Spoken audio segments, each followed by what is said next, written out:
Alhamdulillah malam hari ini kita bisa ketemu kembali di acara kajian yang insya Allah dilaksanakan setiap bulan minggu kedua. Kita akan melanjutkan supaya nanti tidak lupa. Saya kembali akan sedikit mengulang materi yang sudah lalu supaya ada ketersambungan. Kemudian ada beberapa pertanyaan rupanya dari jemaah yang hadir bulan lalu. Pertanyaan pertama itu tentang ahlul ahdi wa syahadah. Ini adalah merupakan konsensus atau kesepakatan Muhammadiyah terhadap negara NKRI, negara kesatuan.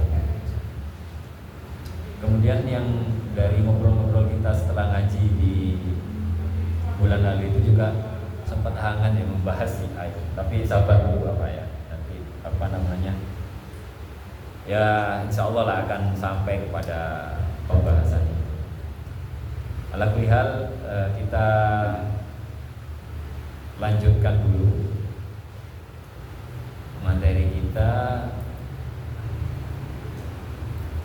Minggu lalu itu kita membahas bahwa bulan lalu itu kita membahas tentang berbagai firqah dan sebab-sebab kemunculan dari kelompok-kelompok pemikiran Islam. Wabil khusus yang kita bahas dari sisi perbedaan akidah. Ada Syiah, ada Mu'tazilah, ada Khawarij, kemudian ada Murji'ah, kemudian ada Qadariyah, Jabariyah dan seterusnya. Cuma kita belum membahas secara mendalam karena memang kita membahas dari sisi sejarah. Kenapa kok bisa muncul? Apa yang mempengaruhi, faktor-faktor apa yang mempengaruhi kemunculan perbedaan-perbedaan itu, lalu bagaimana sikap kita terhadap perbedaan-perbedaan ya gitu. Perlu diketahui Bapak-bapak sekalian bahwa ya mau tidak mau membahas tentang akidah ini pasti bersinggungan dengan berbagai garis pemikiran. Yang garis pemikiran itu sebenarnya munculnya sudah lama sekali, bahkan sejak awal-awal umat Islam ini dipimpin oleh Khulafaur Rasyidin. Terutama peristiwa meninggalnya Umar, kemudian Utsman, lalu puncaknya nanti ada di pemerintahan Ali bin Abi Thalib radhiyallahu anhu jami'an. Kita sambungkan dulu ya. Kalau tidak salah kita masuk di pembahasan firqah Islam itu adalah pandangan hidup. Jadi bermacam-macam aliran di dalam Islam itu sebenarnya pandangan hidup, atau kalau dalam bahasa yang agak akademisnya itu worldview gitu. Bagaimana umat manusia ini memandang ya, atau ulama-ulama itu memandang ajaran Islam, sehingga lalu perbedaan-perbedaan itu muncul. Baik, kita kembali dulu ke matan HBT, Himpunan Putusan Tarjih, di bagian keimanan. Amma ba'du fa inna firqatan najiyatan minas salafi ajma'u ala i'tiqadi bi annal alama kullahu hadis. Kemudian daripada itu maka kalangan umat yang terdahulu, siapa itu? Yakni mereka yang terjamin keselamatannya. Mereka telah sependapat atas keyakinan bahwa annal alama kullahu hadis, bahwasanya seluruh alam semesta ini dan segala isinya yang selain Allah Subhanahu wa taala haditsun. Artinya haditsun ini baru. Kalau baru berarti akan mengalami kepunahan, akan mengalami kemusnahan. Tidak ada yang abadi kecuali Allah Subhanahu wa taala. Khalaqallahu minal adami. Ya, Allah menciptakan alam semesta ini minal adami, dari ketiadaan. Wa huwa al-alamu qabilun lil fana. Dengan kata lain, Allah menjadikan alam semesta ini dengan sifat kepunahan, punya sifat punah. Wa ala an-nadhra fil kauni li ma'rifatillahi wajibun syar'an. Dan ya, mereka berpendapat bahwa memperdalam tentang pengetahuan terhadap alam semesta ini untuk memperoleh pengertian tentang Allah Subhanahu wa taala, untuk mengenal Allah Subhanahu wa taala, wajibun syar'an, itu diwajibkan secara syariat, wajib secara agama. Wa huwa nahnu nashra'u min bayani usulil aqaidi as-shahihah. Dan demikianlah maka kita hendak mulai menerangkan pokok-pokok kepercayaan yang benar. Al-aqaid itu jamak dari akidah. Artinya pokok-pokok keyakinan atau kepercayaan as-shahihah yang benar.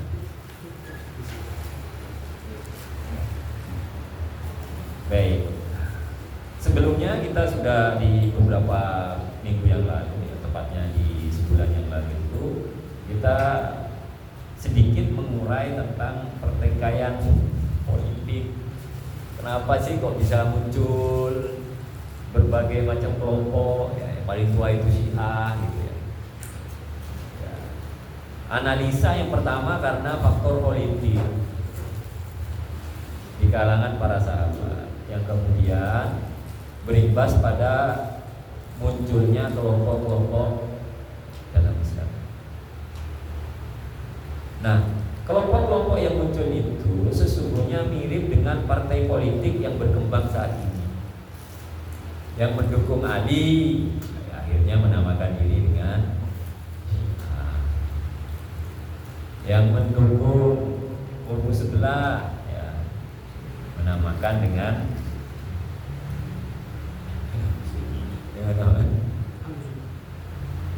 munculnya Ahlussunnah ini kapan?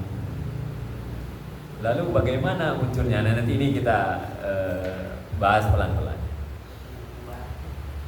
Kenapa kok dikatakan partai politik ini? Supaya kita ini memahami, tidak terlalu ini ya, tidak terlalu akhirnya nanti. Saya sudah mengingatkan di pertemuan yang lalu itu ya, kita kan menginginkan sikapnya ini sikap yang sangat adil dan moderat di dalam menyikapi perbedaan-perbedaan. Jangan sampai terus kita karena kebencian, ketidaksenangan akan sesuatu tanpa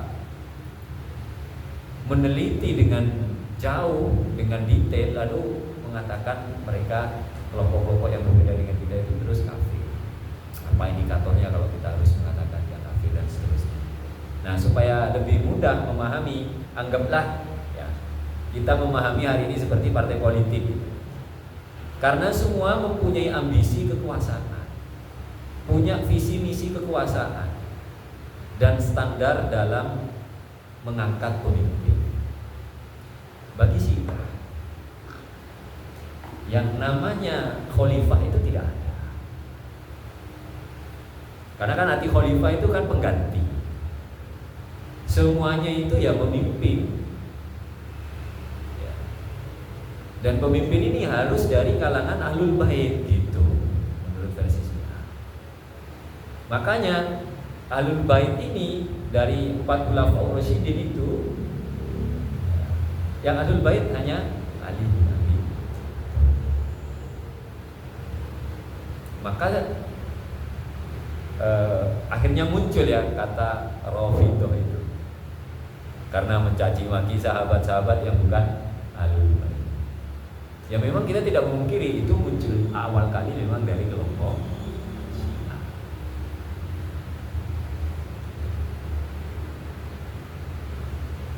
Namun itu persoalan pemimpin.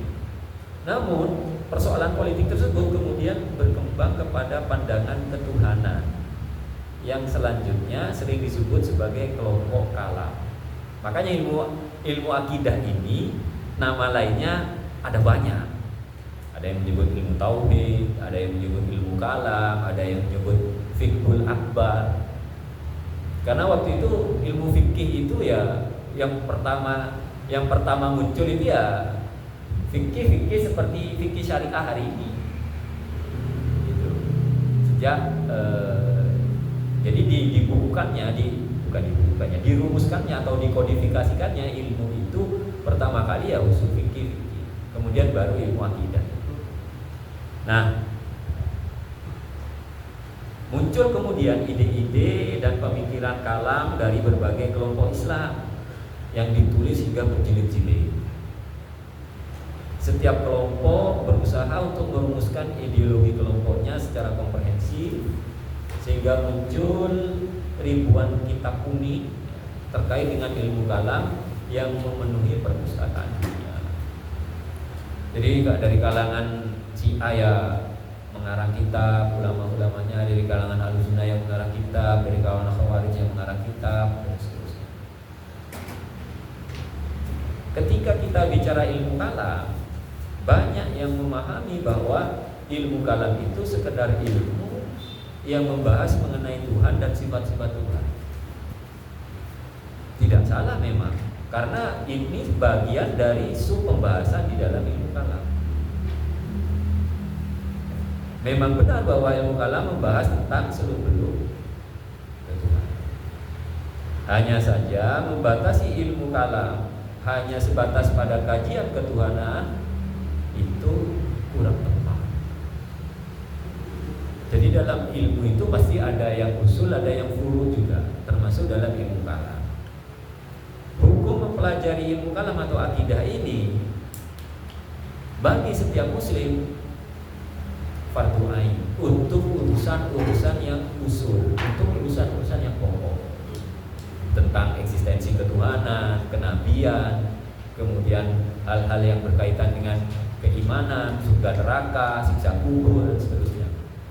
Tetapi ya, belajar tentang hal-hal yang furu, yang cabang-cabangnya, yang kecil-kecil, itu tentunya tidak fardu ain, tetapi fardu kifayah. Kenapa? Karena memang tidak semua orang diberikan rezeki pemahaman terhadap hal-hal yang furu. Ya, jadi bagi orang-orang yang penting tahu bahwa Allah ada, buktinya, keyakinannya bisa kita cari.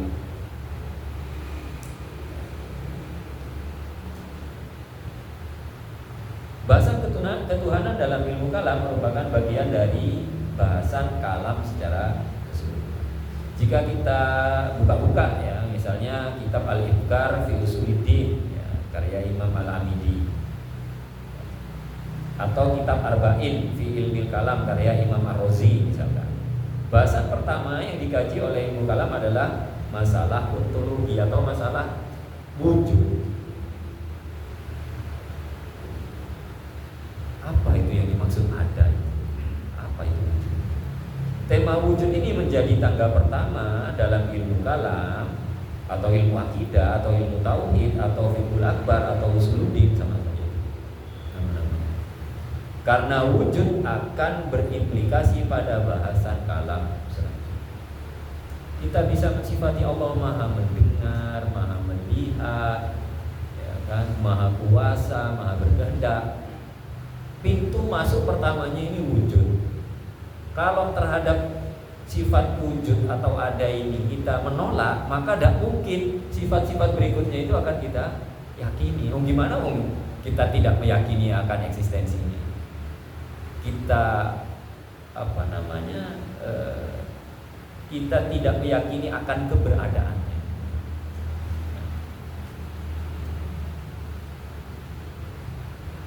Nah, dalam bab wujud ini kita akan disuguhi berbagai term terkait wujud atau ada dan adam atau tiada. Apa itu ada, apa itu tiada? Karena hal ini Dua hal ini merupakan hal yang tidak mungkin ada pada satu zat secara bersamaan, dan tidak mungkin juga ada di dalam satu, tidak mungkin tidak ada dalam satu zat secara bersamaan. Dua hal ini kalau disebut dalam secara bahasa itu naqidain, dua hal yang saling bertentangan. Kalau ada ya tidak mungkin tidak ada, kalau tidak ada tidak mungkin ada di saat bersama. Perbedaan antara keduanya, adakah wujud azal? Wujud azal itu wujud yang tanpa permulaan. Makanya sering disebut dengan azali.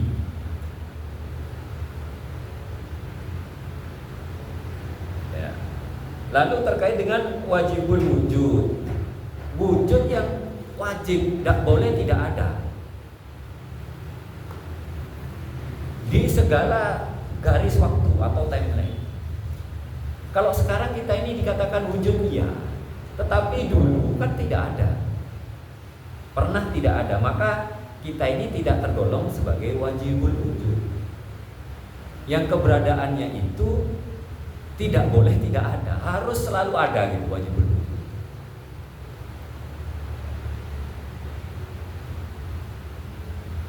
Lalu mungkinul wujud, ya kita ini, wujud kita ini sifatnya mungkin. Mungkin ini kalau secara bahasa sederhananya mungkin ada, mungkin tidak ada. Ada ya kalau kita diciptakan, tidak ada ya kalau ternyata tidak diciptakan. Lalu pembahasan tentang jauhar, arad, zaman, makan. Zaman ini tempat atau ruang, waktu, dan sebagainya. Dari bahasa wujud tadi nantinya akan mengarah kepada manusia yang mungkin wujud. Tadi mungkin wujud sudah kita singgung. Dan apa yang harus dilakukan manusia? Apa yang harus dilakukan manusia? Terutama terkait hak dan kewajibannya dengan wajibul wujud. Jadi kalau kita lebih runtutkan lagi, kita lebih spesifikkan lagi, wajibul wujud di sini ya Allah Subhanahu wa Ta'ala. Karena keberadaannya tidak didahului oleh ketiadaan, dan tidak ada waktu sedetik pun, baik yang masa lalu, masa sekarang, masa yang akan datang, Tuhan itu absen dari wujudnya, dari keberadaan.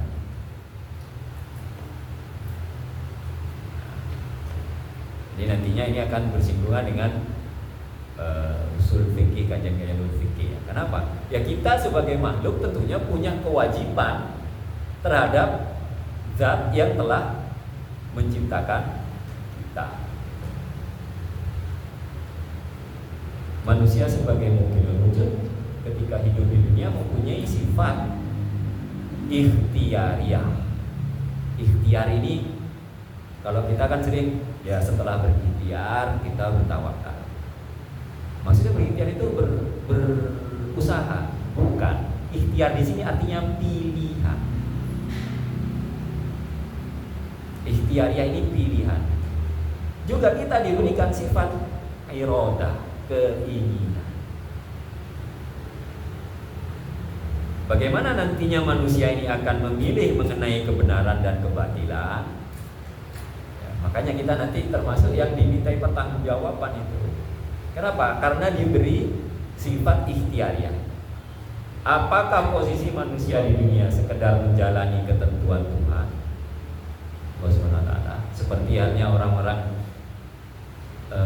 Jabariyah, ya sudah kita ini wayang dalamnya Tuhan. Apakah seperti itu? Nah, sehingga di sini dijelaskan lagi, apakah manusia, posisi manusia di dunia sekedar menjalani ketentuan atau mempunyai pilihan yang bebas, free will, pilihan yang independen. Bagaimana posisi manusia di hadapan Tuhan? Apa tugas manusia di dunia ini? Bagaimana dengan amanah Tuhan untuk membangun peradaban di dunia? Itu semuanya nanti implikasi dari kita belajar ilmu akidah atau tauhid. Bagaimana juga cara interaksi dengan sesama manusia. Nah, semua pertanyaan-pertanyaan tadi menjadi bahasan penting dalam ilmu kalam atau ilmu akidah ini. Tapi tadi diawali dari bahasan ketuhanan. Nah, setelah tahu apa implikasinya, apa efeknya, apa dampaknya, setelah tahu, maka berbicara sampai hal-hal yang menyangkut kemakmuran, keberlangsungan kehidupan kita selama di dunia. Semua akan berpendapat dengan argumennya masing-masing tiap kelompok-kelompok ini gitu. Ya. Kesadaran tentang manusia sebagai mungkinul wujud akan berdampak pada kesadaran mengenai tugas manusia di muka bumi. Wajibul wujud tatkala menciptakan manusia tidak kemudian membiarkan manusia hidup secara bebas tanpa ada tuntutan dan aturan. Ini yang mungkin berbeda dengan kalau tadi saya sebut Jabariyah, lawannya Qadariyah. Ya Allah itu setelah memberikan menciptakan kita ya sudah membebaskan kita, dan Allah tidak mengetahui hal-hal urusan yang detail-detail dari kita gitu.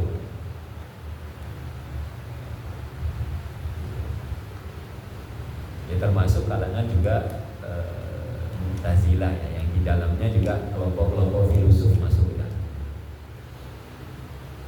Gitu.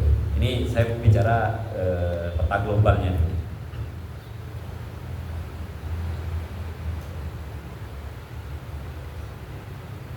Wajibul wujud, maksudnya Allah SWT tatkala menciptakan manusia tidak kemudian membiarkan manusia hidup secara bebas tanpa ada aturan. Manusia membutuhkan bimbingan sehingga dapat membedakan antara hak dan batil. Manusia membutuhkan nabi. Di sini ilmu kalam lantas membahas tentang kenabian. Termasuk juga apakah wajib, bahasanya ya, apakah wajib bagi Allah itu untuk mengutus nabi atau tidak? Itu sampai pembahasan sekitaran itu. Nabi berfungsi sebagai utusan Allah yang memberikan bimbingan kepada umat manusia mengenai jalan dan sesuai dengan syariat. Nabi akan menunjukkan perbedaan antara hak dan yang batil. Sebagian nabi juga dibekali dengan kitab suci, suhuf-suhuf, lembaran-lembaran, sehingga ketika Nabi meninggal masih ada tuntunan tertulis yang bisa dijadikan pedoman bagi.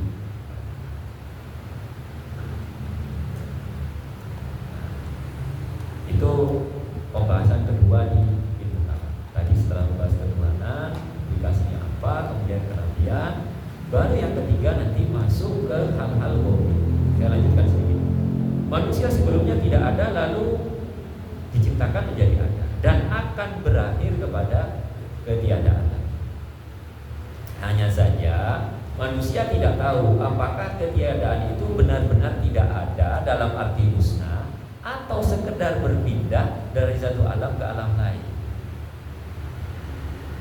Kita kan nggak tahu di mana mau diempiriskan, di mana mau diteliti kehidupan setelah kematian ini. Katanya ada, buktinya apa? Kalau Tuhan masih kita bisa lihat buktinya dari alam semesta. Kalau Nabi bisa kita lihat, oh makamnya ada, garis keturunannya jelas, nasabnya sampai sekarang ya masih ada keturunannya dan seterusnya. Tapi kalau urusan alam gaib, surga neraka, siksa kubur, kehidupan setelah kematian, gimana kita tahu? Maka ini juga menjadi bahasan yang ketiga, termasuk di dalamnya mengenai jasad dan ruh yang waktu itu kita lumayan panjang ya berdiskusi tentang itu. Maka akan ada bahasan mana yang sifatnya kekal, mana yang tidak kekal. Lantas alam gaib itu apa?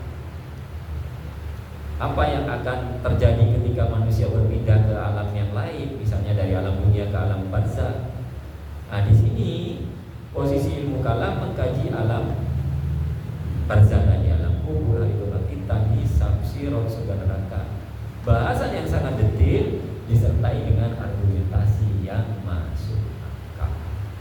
Lagi-lagi ya kalau misalnya akal kita belum mampu menerima, bagaimana ya? Ingat, namanya alat ya pasti terbatas. Kita kan percaya surga neraka itu kan karena yang menyampaikan Nabi. Seandainya saya mana percaya?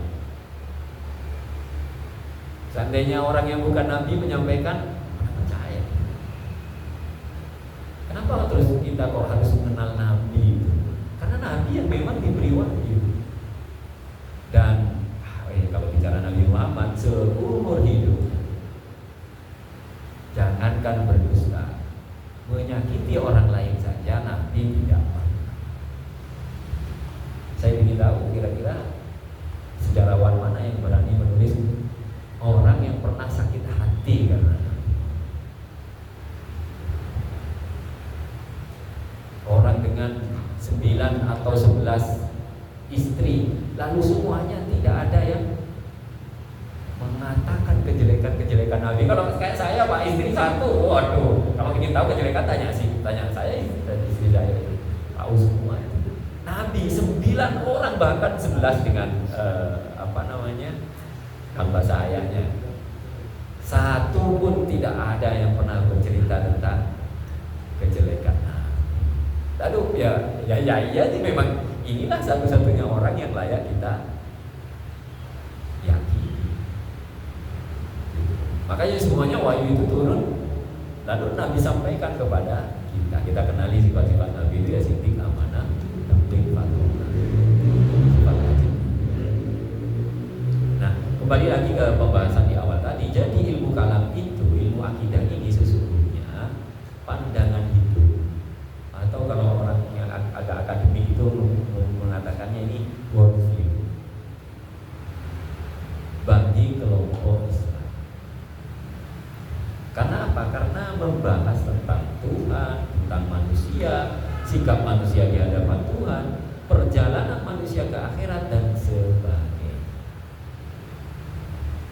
Nah, nanti dalam sejarahnya terdapat banyak kelompok kalam. Ya, tadi yang kok bisa banyak sih?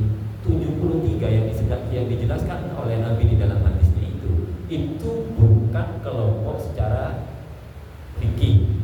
Saya sudah sampaikan di pertemuan bulan lalu. Tapi itu kelompok di dalam akidah. Ya berarti sudah digariskan begitu memang.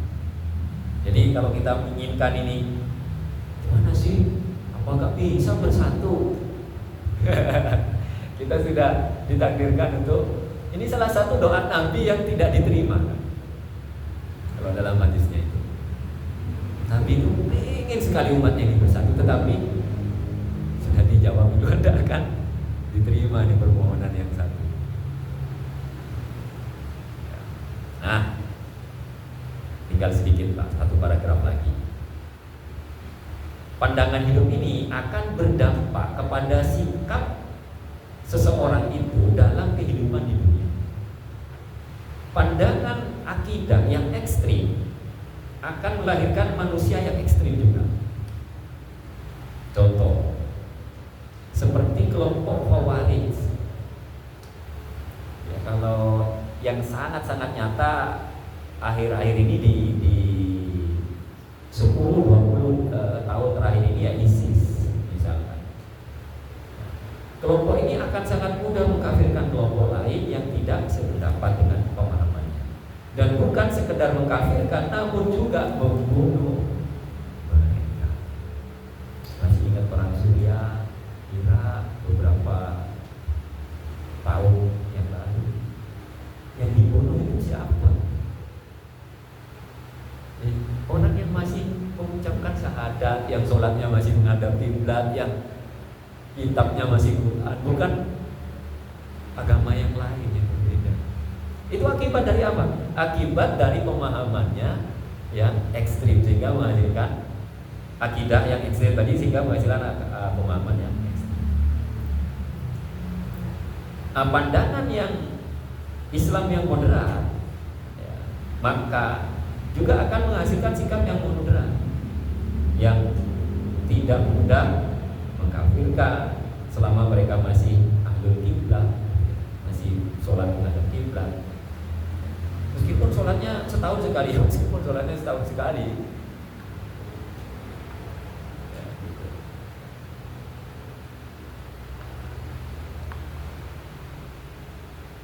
Kalangan ini ya, yang tentunya hari ini kalau dihitung secara survei mungkin 80%. Kalau dipetakan yang Ahlussunnah, Syiah dan kelompok-kelompok yang lain itu, Ahlussunnah ini masih menempati 80% penduduk Muslim di seluruh dunia. Kalau sekarang 8 miliar Pak, orang di muka bumi ini jumlahnya 8 miliar. Hampir 2%-nya itu beragama Islam. Hampir 2%, hampir 2 miliarnya itu beragama Islam. Dari 2 miliar ini 80%-nya itu kelompok Ahlussunnah. Yang sisanya ya Syiah, Waris dan seterusnya sampai 73 golongan. Nah, bagaimana mungkin kita bisa membunuh saudara sesama muslim ini dan sholat di belakang mereka ini? Ya, menurut kalangan Ahlussunnah masih sah.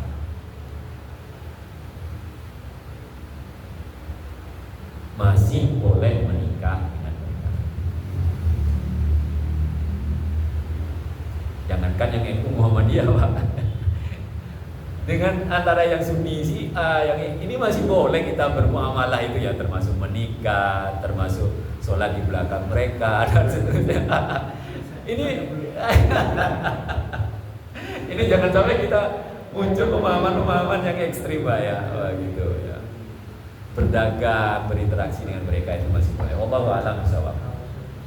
Nah, sisa waktu mudah-mudahan cukup. Saya sedikit saja menjelaskan tentang Darul Ahdi wa Syahadah itu. Jadi singkatnya begini Pak. Darul Ahdi itu artinya, dar itu kan rumah Pak. Ahdi ini kesepakatan atau perjanjian.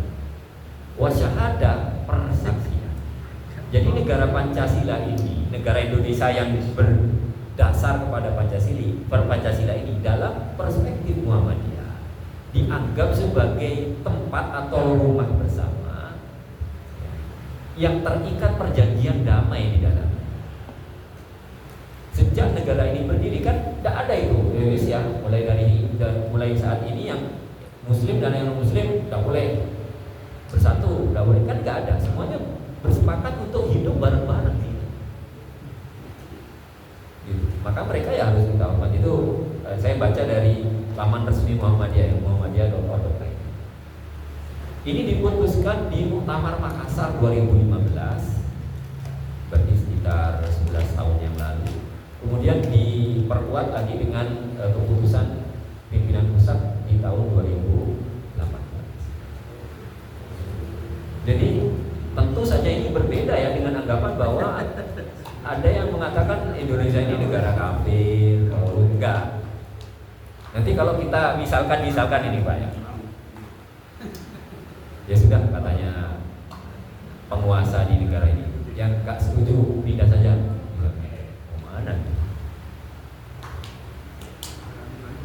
Mana kita itu? Belum tentu kita itu ke tempat negeri orang lain itu terus lalu diakui sebagai warga negara mereka. Akhir-akhir ini kan banyak tuh Pak di Maroko. Mereka nyebrang berenang melalui laut itu. Ada yang sampai di Inggris, ada yang sampai di Spanyol. Karena kondisi negaranya yang mungkin itu menurut saya yang paling tepat dikatakan kabur aja dulu. Kabur aja dulu. Kalau kita kan ya menurut saya ya tidak boleh lah kita lalu ingkar atau kufur nikmat bahwa ya negara ini masih kategori aman. Kita ngadakan pengajian di sini masih aman, ngadakan sholat berjamaah masih aman, masih dilindungi secara negara.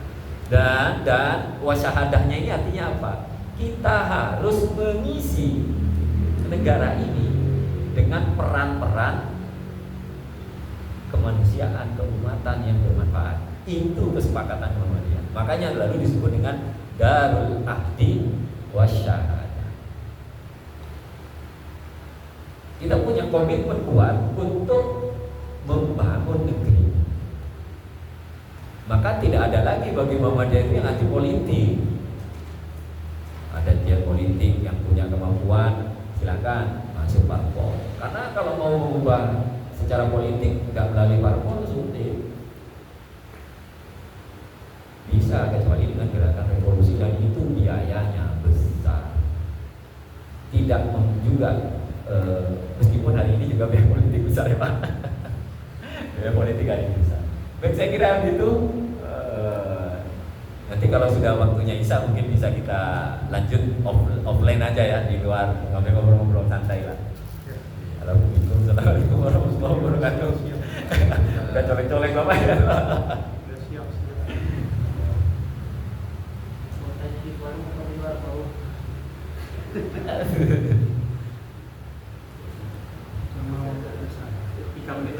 Tiga menit lagi Isa.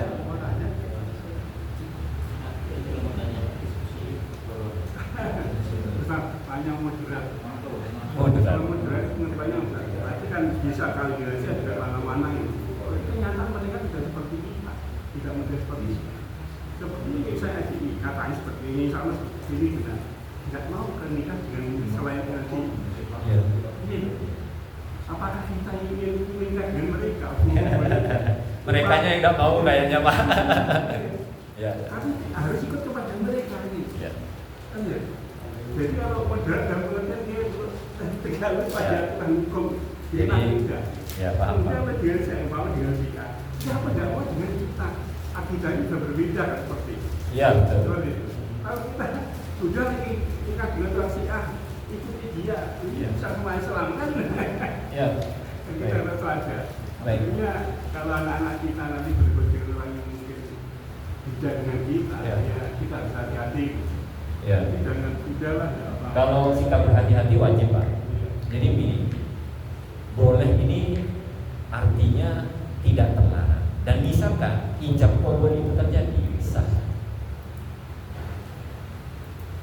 Tidak semuanya terus yang sah itu hukumnya haram. Ini nanti mohon maaf bukan bidang saya kalau fikih. Ya. Misalnya kita apa ya istilahnya mendihar istri, mengatakan kalau di dalam Quran itu yang disebut punggungmu sama seperti punggung ibumu gitu loh, kan mendihar itu. Itu hukumnya haram. Tapi ketika itu terucap sah tidak dan terjadi cerai, tapi hukumnya haram mendihar itu. Ini mohon dipahami pelan-pelan ini pembahasan terkait hukum. Dihar itu bagaimanapun juga secara hukum tapi kalau ternyata terucap sah Pak itu Pak, sah cerai maksudnya, sah cerai. Tapi hal itu mungkin juga sama dengan cara yang lain, maksudnya dengan zihar. Kemudian apakah ini dari talak ya, misalnya cerai, apakah tidak bisa kembali selama 3 kali? Tidak bisa. Tidak bisa kembali. Karena itu dihar. Kalau zihar, kalau cerai kan boleh bujuk. Kalau itu ziharnya apa boleh tak? Ya kalau itu disetarakan dengan talak 3, ya kalau mau dirujuk harus dinikahi orang lain dulu dan harus dukhul dulu. Dukhul ini bersenggama Pak. Apa jika berlaku hukum seperti laki ya, maksudnya masa iddah kemudian tidak, iddah itu kalau cerai. Kalau itu nggak bisa, dengan zihar itu sebetulnya cerai. Nah ini pembahasannya mulai ke fikih ya, tapi ini saya contohkan tadi itu loh, yang dilarang ya yang diharamkan itu belum tentu tidak sah, bisa sah gitu secara hukum. Nah, termasuk ini kan pembahasan selanjutnya terkait sholat ini kan. Misalnya sholat di belakangnya, apa tidak sah kalau kita bermakmum di belakang orang yang non ahlu sunnah misalnya, entah itu Khawarij, entah yang Syiah, ya tetap sah. Tidak perlu mengulang sholat karena sah. Dalam pandangan ahlu sunnah itu sendiri. Adapun dalam pandangan lain, misalnya dalam Syiah, ya Allahu a'lam, karena akidah yang saya pelajari bukan mereka, bukan akidah mereka gitu. Saya tidak terlalu detail dalam membahas itu. Ya. Itu selama rukunnya agama satu. Kita lanjut di offline aja ya. Terima kasih. Assalamualaikum warahmatullahi wabarakatuh.